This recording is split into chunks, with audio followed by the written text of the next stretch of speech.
Hello, everyone. Welcome to the latest edition of the Believe in Duke podcast.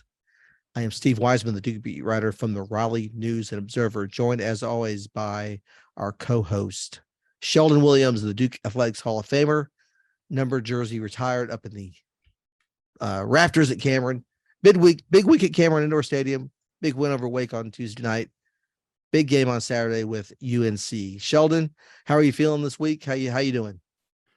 I'm good. I mean, anytime you play against, the other shade of blue, it's always going to be a great game to actually, be a part of and actually want to watch. So it's very exciting, very emotional week, especially coming into the games, the whole history behind Tobacco Road. That's one of the things that kind of drew me into, playing at Duke and everything. Just, watching that on TV, being a part of it. So it's going to be exciting.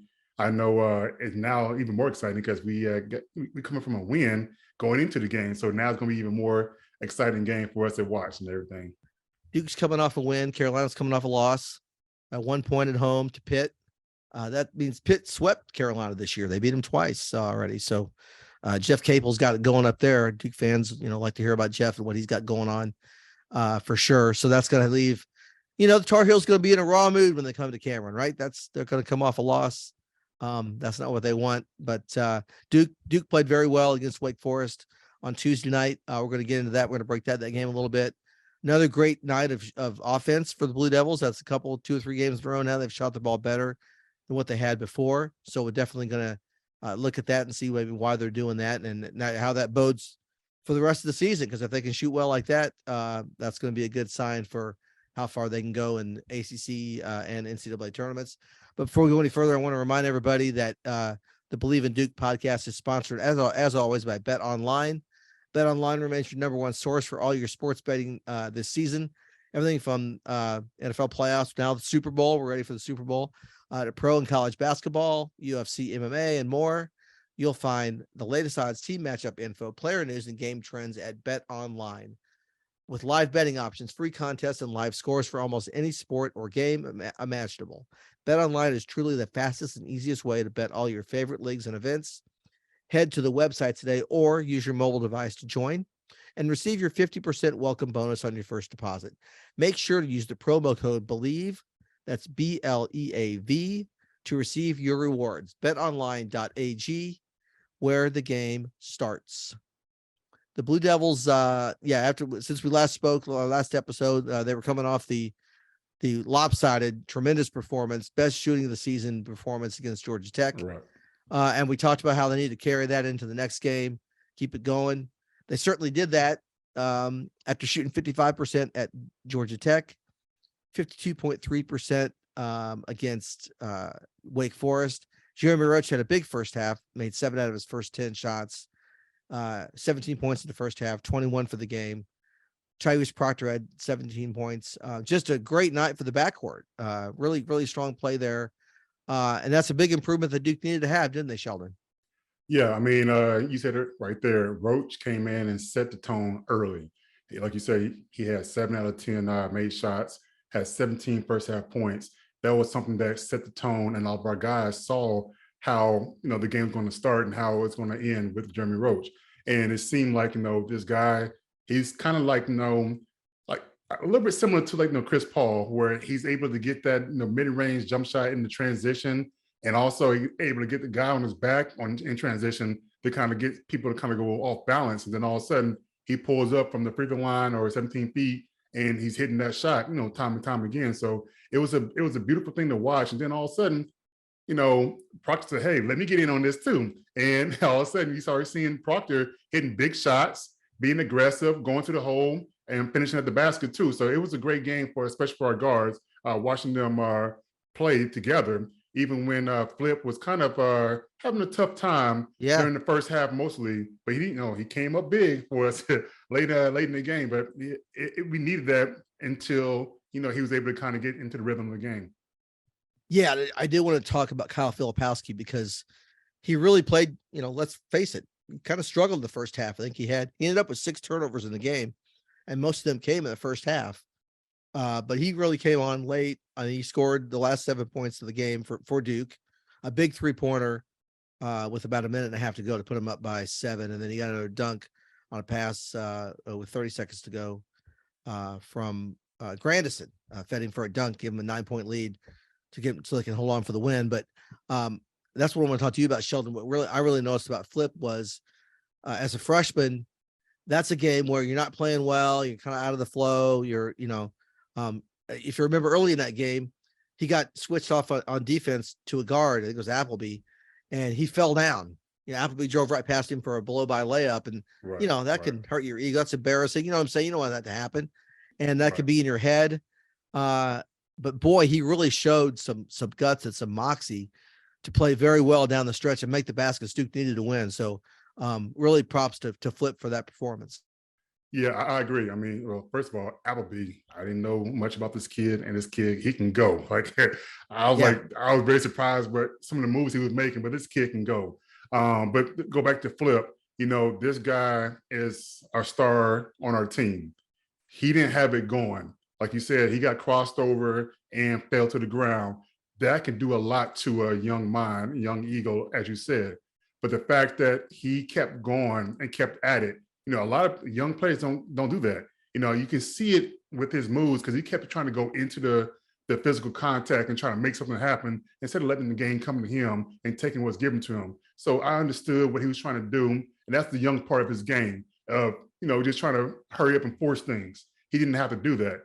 But then when he started kind of calming down, especially in the second half, all of a sudden he was starting to get into his sweet spots where he was getting the ball over his left shoulder, kind of like, little baby hook or chip shot type thing. Mm-hmm. And he started seeing the ball going in the basket, which led to, the top of the key three that he did to actually put us, up and, kind of have the game a little bit out of reach, so to speak. Yeah. And then on top of that, where I'm not sure what was the defensive breakdown for Wake Forest, but the fact that they let Flip to go coast to coast from the half court to the basket, like they was playing on the wrong side, and Grandison looked and saw that, and they locked eyes, and then all of a sudden, boom, that's a big dunk, and it's deflating for the team that had to happen, especially have a mental lapse on defense that late in the game for Wake Forest.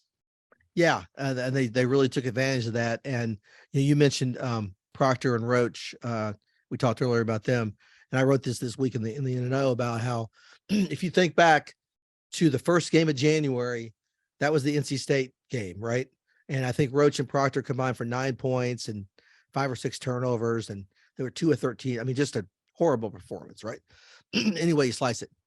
All the way to the last day of January was the Wake Forest game, and they combined for 38 points, and they were the difference in the game. I mean, if they don't play like that, Duke's gonna have a hard time winning.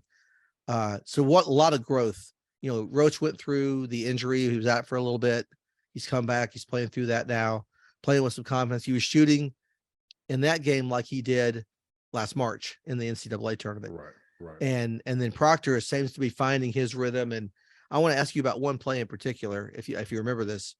The alley-oop he had to Lively for a dunk, where he kind of split 2 Wake defenders. He made a nice little, kind of crossover dribble. You know what I'm talking about? Yeah. And got in that little space, and he could have drove into the basket, but he saw Lively and just could throw it up there. And that to me, as a freshman, that happened to happen right in front of where I sit courtside. And I was like, wow, that was a big time play. Yeah, I agree. I mean, this guy, he had it going, and he knew that he had it going. But when he kind of split that little, we call it kind of like a window between the 2 defenders, and he saw that it was 2-on-1, and he's like, you know what, I could take it up myself, but I have easier, basket just throwing it by the rim, and athletic Lively going to get it. Also, him getting back into the involved with the game rhythm, because we're going to need all of our guys at various points throughout this the season and the games. Lively started off pretty well for us, and then he wound up picking up 2 fouls. They kind of got him out of the game. Mm-hmm. Also, the second foul, I'm not sure if it was Proctor or if it was Roach, but it was kind of the guard's fault, where he kind of threw the ball up to Lively, and Lively went to go get it, and he wound up causing him getting his second foul. Yes. So I was glad that kind of came full circle for Lively a little bit in the same game, where he was able to have the same play, but a different finish, and he was able to actually finish the play. Exactly right. That gave him a much better feeling about that. The guards kind of did him wrong a costing that foul. Right. Knocked him out of the game. As a big, I'm like, oh, you see this, and now I'm sitting, and while you over here playing, I got to watch the game, and now I'm mad about this. But that's how it goes sometimes for bigs. But you know what? Shire put him back in later in the first half with 2 fouls, which is a sign of growth, right? He trusted him not to pick up the cheap 3rd foul before the end of the half, and then he played well in the second half too. And he's really found it. We've talked about him a lot this year about how he's found his groove defensively. I think he blocked 4 more shots in that game, had 10 or 11 rebounds, which is, if he can do that every game, that's fantastic, right? Very, very much so. I mean, if we can get him to do 10 points, I would push a little bit more to like 12 to 15 a game, but this is me being a little bit greedy. But yeah, just the fact of seeing him kind of grow from the Georgia Tech game and then how he started the game. Unfortunately, he didn't get a chance to actually take that next step because of the foul trouble. But you kind of see he was aggressive. I mean, we even saw a couple of moves that he was trying to attempt to make in the post. It's coming. It's just that something keeps happening where we don't see it fully click over. And there's nine ACC regular season games left now because Duke's 7-4, and then the 2 tournaments. So there is time still. That's something that we talked about with John Shire's press conference on Thursday, leading into the UNC game. I was talking about how there is still growth available for this team, and they've come a long way, particularly offensively, in the last 2 or 3 games. And Lively is part of how they can get even better offensively and get some more high percentage shots, things like that. He's going to be challenged. Go ahead. I'll cut you off. You have something to say about that? No, I agree. There's also one player that I would love to see in that whole rotation as well, and haven't really seen it. And that's Granderson. We saw that he's supposed to be 40% 3-point shooter, and we're not seeing that, and we need that. And I'm like, at some point, he's going to figure out how to play in this system because it is a lot different than, playing at Illinois. But the fact that I'm waiting for this to happen, I haven't seen it happen. And I'm like, is he really a 40% shooter? Because I haven't seen it. Maybe in practice he's like that and it hasn't translated over to ACC games. But I'm waiting for him to kind of turn that page as well. And I'm hoping he does it sooner than later because we need that outside shooting, and we haven't really seen it consistently yet. Yeah, and obviously he'll be coming off the bench and doing that, but that's okay. If he can come off the bench and hit, 2 or 3 3-pointers a game, that's all it takes, right? And then absolutely. Then they would stop coming out playing that zone, and all of a sudden they got to play us man to man. And their game plan, Wake Forest, their game plan was to be small and try to outquick us, and trying to make us guard on the perimeter, not knowing that we do have guys that can actually defend the basketball. That's something that once we're locked in, we're one of the better defensive teams in the country. Once we're locked in, and they found that out where we can have our tall unit in and still be able to guard the small guys, and that's what we did against Wake Forest. Switching 1 through 5. Lively could guard a point guard. Correct. Filipowski, the crossover Appleby got him on, notwithstanding. That does happen. Hey, that was a hell of a crossover. But Filipowski can guard guards too. Not as well as Lively, but he can. Yeah. And they do great job of especially at home, of communicating on ball screens, switching off so that doesn't impact them. I got a story that's coming out right here before the UNC game about the defensive approach. Jay Lucas is kind of the defensive coordinator, is what Shire calls him. They brought him in from the outside. And what they're doing this year, differently than Coach K's teams, and I think I may have mentioned it with you, is they'll be playing along and they'll throw a zone out there just for one or two possessions, just to kind of get an offense out of its rhythm. And then, go back to whatever, man to man, like they play 95% man to man, but that zone's out there, just a little wrinkle, a little curveball. And it's a 1-3-1, sometimes a 2-3, sometimes they'll do a press, but that has made Duke a very good defensive team. And that's been there pretty much all year. It was in the off season, Shire said, we're going to be good defense rebounding. We'll build off of that. And I know, as defense is near and dear to your heart. Correct. You have to love that. You have to love what you're seeing on that end of the court. Correct. Yeah, absolutely. I mean, it is a little bit different, like you said, with Coach K. We only really play zone if we had to, because starter is in foul trouble, we need him because that person has it going, whether it be on the offensive end or defensive end, but we need that person to stay in the game. So he will do it like that. But the fact that John is doing a little bit different where we are still man to man, but we're gonna give him different looks and trying to shake things up throughout the course of this game. Because it really is basketball, it's like chess. We over here trying to see two guys play chess with each other and trying to make plays and trying to see what they can actually exploit, more so than other and everything. But also you have great players that are going to take up, and take over at some point too. So that's kind of the X factor as well. Yeah, exactly. And speaking of chess match, we're going to see it Saturday night. We're going to see experienced Carolina team, the 4 starters back from last year's, the 2 games that there were 3 games. Duke won handily at the Dean Dome. And then of course Carolina got the win at Cameron. You were there. All that, sure. And then the Final Four. The way it turned out. I asked John Thursday at the presser about how do you compartmentalize that? How do you put aside that pain of those 2 losses? I mean, there's no way to get around that and do it. And he just said, one thing he said was it would be a one-on-one conversation. Jeremy Roach is the other guy who felt that pain because he was on the court. Blake's to a lesser extent. Nobody else was there. They were all. Kyle Filipowski was at his prep school in Boston, watching it with his buddies. Right. So it is a whole new team, right? But Carolina's not a whole new team. They have Baycott, RJ Davis, Caleb Love, Leaky Black are all back starting from last year's team. So they're going to present a lot of the same problems they did to Duke last year. Baycott in particular, that's going to be fun to watch in the post. How I'm confident it'll be lively guarding him to start out, right? Right. What do you think about that matchup with Baycott as a tremendous rebounder? He's chasing chasing the rebounding records you set, ACC list and everything. How do you feel about that?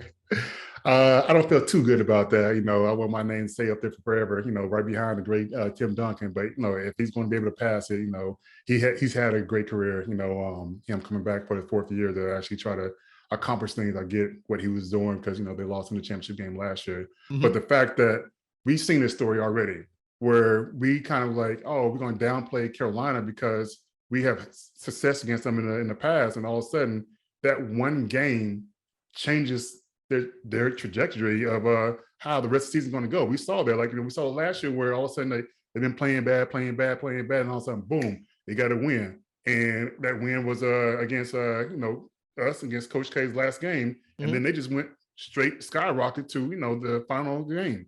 So we've seen that, so we can't take that lightly, and that's something that we have to have in the back of our head because, only, like you said, only real person that experienced that was Roach and a little bit of Blake's as well. But we can't let that happen. We have to protect home court like we've been doing. Even though Carolina is still a dangerous team, they have 4 of their starters back. We have to make sure that we are being aggressive and hopefully we don't have any laps because early in the second half, I want to say for the first 5 to 7 minutes, we had a lapse where we couldn't really score the ball.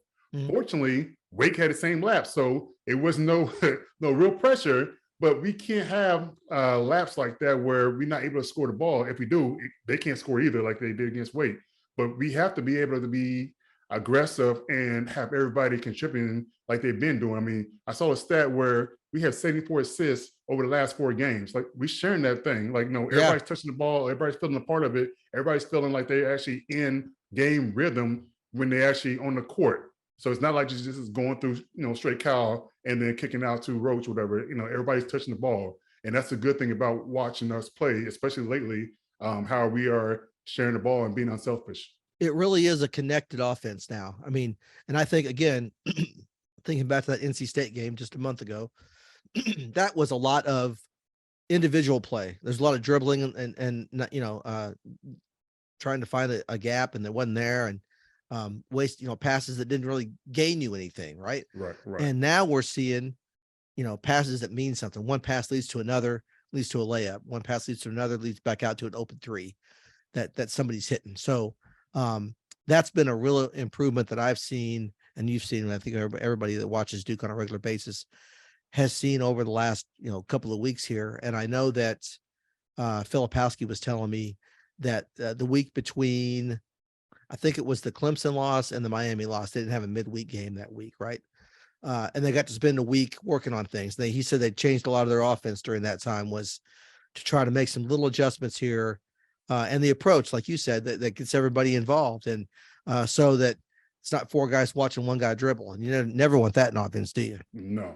I mean, that's one of the worst things where like the James Harden thing, where you see just a guy just dribbling, and we're just standing in there watching like everybody else is watching in the gym. Like, and then all of a sudden, oh, 2 seconds left. Here, go ahead, make something happen. I'm like, I've been standing here for the last 30 seconds, and now you want me to do something? Like, I'm cold now. Like, that type thing. So it's great to see that we're getting away from that whole one-on-one. I call it savior basketball, where you just give it to your best player, let him do his thing, whatever. Don't get me wrong, there are times for that in the game.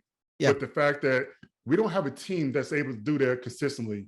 We might have a time where somebody has it going and just keep feeding him the ball, but we don't have anybody like that consistently. So I'm glad that we are good enough to listen to the coach saying, hey, we got to share the ball and be unselfish. And then once we do that, everybody shines. Exactly right. And, the last couple of games, Duke's played very well and won without Dariq Whitehead, who had started to show some signs of why he's going to be a first round pick. They're hoping, I know we're taping this on Thursday. It'll come out on Friday, for him to get back to practice, maybe Thursday or Friday, and to see how he comes out of that, dealing with that, they're calling it a strain or a sprain in that lower left leg. I don't know if it's the Achilles tendon or the calf muscle. It's something in there, a ligament, that is giving him discomfort. They are taking a lot of time for him to get back, rightfully so. He has such a bright future as a pro that they want him to be 100% healthy. And so Shire said Thursday he could play against Carolina. I guess we won't know until Saturday. We'll see how he's feeling. But either way, the team has come so far along with what they're doing. Jaden Schutt is getting a few more minutes. We saw him. You saw him in Atlanta. He missed a couple of shots, but he's getting out there in the rhythm, right? Right. At some point, they may look to him. You talked about Grandison. If Schutt can do that, if he can come in and hit 1 or 2 3-pointers off the bench, how much difference that'll make for the offense, right?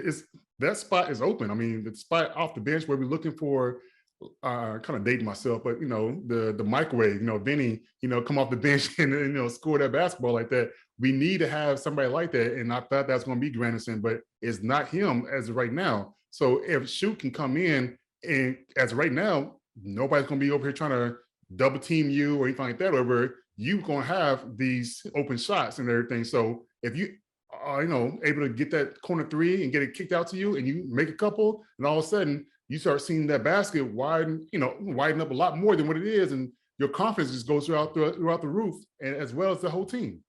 And that's what we've seen with Proctor in January and Roach of late. So that's what you want to see. You want to see it get contagious there for all those guys. So, all right, the first Battle of the Blues, we're ready for that. 6:30 p.m. on Saturday on ESPN. Obviously, College game days in town. The whole circus is here. You know what? Yeah, it's time. It's time. It's gonna be fun. It's gonna be fun. Absolutely. So we'll have another episode. Shelden and I will tape on Sunday.